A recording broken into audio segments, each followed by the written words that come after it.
स्वतःवरच्या रागानं पाय आपटत नाक मुरडत एखादं भांड चेपवायचं असतं.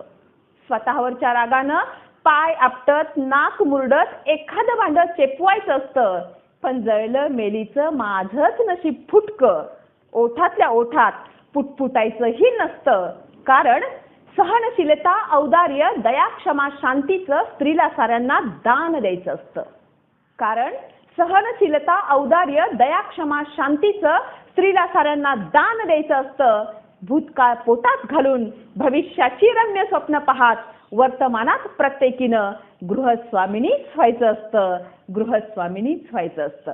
स्वतःवरच्या रागानं पाय आपटत नाक मुरडत एखादं भांड चेपवायचं असतं. स्वतःवरच्या रागानं पाय आपटत नाक मुरडत एखादं भांड चेपवायचं असतं. पण जळलं मेलीचं माझंच नशीब फुटकं, ओठातल्या ओठात पुटपुटायचंही